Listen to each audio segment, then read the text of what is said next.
Hello बच्चों, तो मैं हूं मोनी और ये है मेरा channel edu info with Moni, जिसमें हम करेंगे आज की वर्कशीट नंबर 3, जो कि कक्षा 7वीं के लिए है और सब्जेक्ट यानी कि विषय विज्ञान की है, जो कि 23 सितंबर 2020 के लिए बनाई गई है। यहाँ पर आप अपना नाम लिख सकते हैं, नेम ऑफ़ द स्टूडेंट, और यहाँ पर name of the class teacher. ठीक, इस वर्कशीट के अंदर हम पढ़ेंगे चाल मापना, यानी चाल को कैसे निकाला जाता है सूत्र से। फॉर्मूला आपका है चाल बराबर में दूरी बटे समय, जिसमें आपको अगर चाल ज्ञात करनी है तो मैं दूरी को यहाँ रख कर और समय को यहाँ रख कर भाग कर दूँगी। जैसे कि अगर आप ध्यान रखें, जैसे मान लीजिए कि मैं 18 किलोमीटर यानी कि 18 किलोमीटर 3 घंटे के अंदर मैं जाती हूँ। 3 घंटे यानी 3 आवर्स। ठीक है, तो 18 किलोमीटर में 3 घंटे में जाती हूँ। तो अगर मुझे ये जानना है कि मैं किस चाल से गई, तो मैं क्या करूँगी, मेरी दूरी क्या है 18 किलोमीटर, तो मैं यहाँ क्या लिख दूँगी 18, और मेरा समय कितना था 3 घंटे, यानी बटे में मैं क्या लिख दूँगी 3, 18 बटे 3। अगर मैं इसे भाग कर देती हूँ तो मेरा आंसर क्या आ जाएगा, 3 को 18 से आप भाग करेंगे, आपका आंसर आ जाएगा 6। तो यानी कि मेरी चाल कितनी थी 6 किलोमीटर पर आवर, यानी प्रति घंटा। यानी कि मेरी चाल जो है, अगर मैं 18 किलोमीटर 3 घंटे में जाती हूँ तो मेरी चाल क्या होगी 6 किलोमीटर प्रति घंटा। ठीक है, एक स्कूल पिकनिक के लिए जाते समय सोनिया ने बस द्वारा तय की गई दूरी पर ध्यान देने का फैसला किया। सोनिया जो है, जब स्कूल पिकनिक पर जा रही थी तो उसने ये सोचा कि वो ये देखेगी कि उसमें कितना उसने तय की है, उस बस ने कितनी दूरी तय की है, परंतु वह नहीं जानती कि इसकी गणना कैसे की जाती है। तो वो ये जानना चाहती थी कि कैसे इसको आप सॉल्व कर सकते हैं, यानी ज्ञात कर सकते हैं। यदि आपको किसी वस्तु की चाल ज्ञात हो जाए तो आप दिए गए समय में उसकी द्वारा चली गई दूरी को ज्ञात कर सकते हैं। अगर मान लीजिए कि आपको क्या करना है, दूरी ज्ञात करनी है चाल गुणा में समय।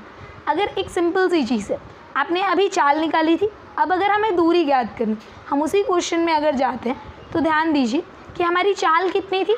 अभी हमने देखा था कि हमारी चाल कितनी हमने निकाली थी, ऊपर देखिए हमारी चाल निकली थी 6 किलोमीटर प्रति घंटा।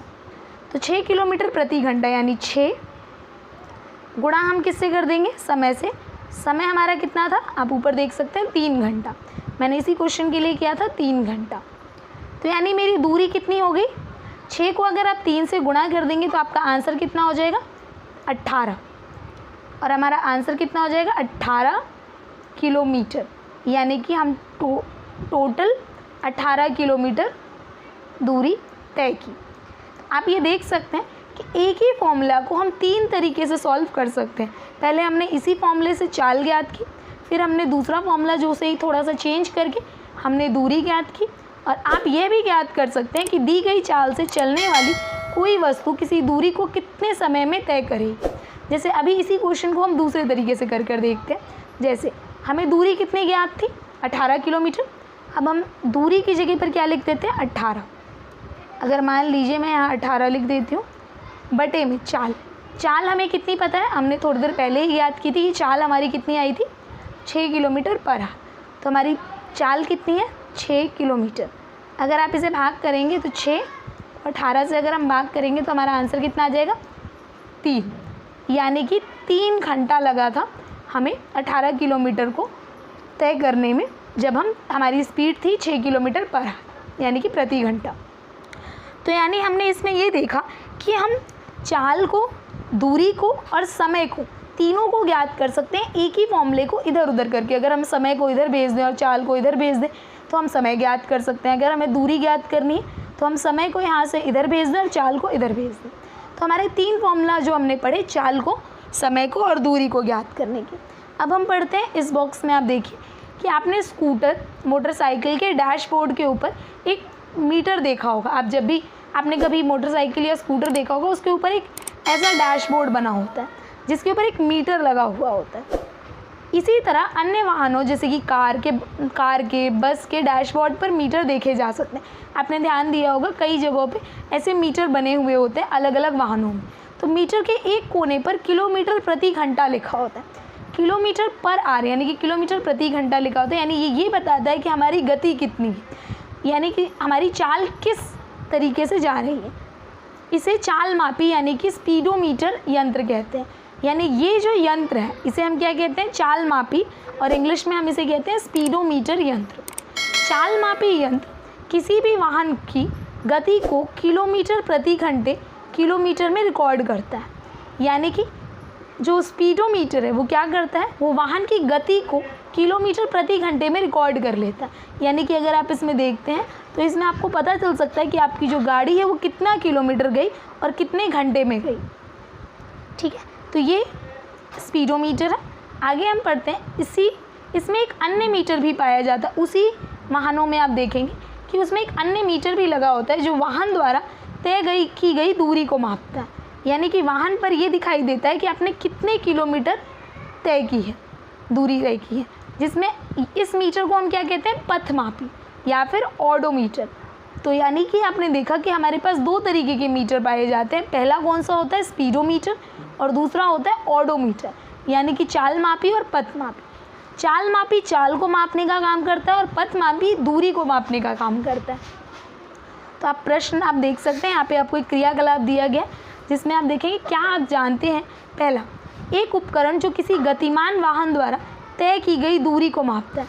आपने अभी देखा था कि दूरी को मापने वाला जो यंत्र था उस यंत्र का क्या नाम था, पथमापी यानी कि ऑडोमीटर। यानी जो दूरी को मापता है उसे हम क्या कहते हैं, पथमापी या फिर ऑडोमीटर। अगर हम अगले क्वेश्चन की बात करें सेकंड, तो चाल मापी यंत्र किसी गतिमान वाहन की गति को डैश में मापता है। डैश में मापने का मतलब है कि चाल मापी स्पीडोमीटर में मापता है, बट इसका जो आंसर होगा वो किस यूनिट में मापता है, यानी उसकी इकाई क्या होती है। आपने यहाँ देखा था कि वो वाहन की गति को किलोमीटर प्रति घंटे में रिकॉर्ड करता है। यानी जब आप यहाँ पर आंसर लिखेंगे तो वो क्या हो जाएगा, किलोमीटर पर आवर, यानी कि किलोमीटर प्रति घंटे में ये गति को मापता है। तो आप ये देख सकते हैं।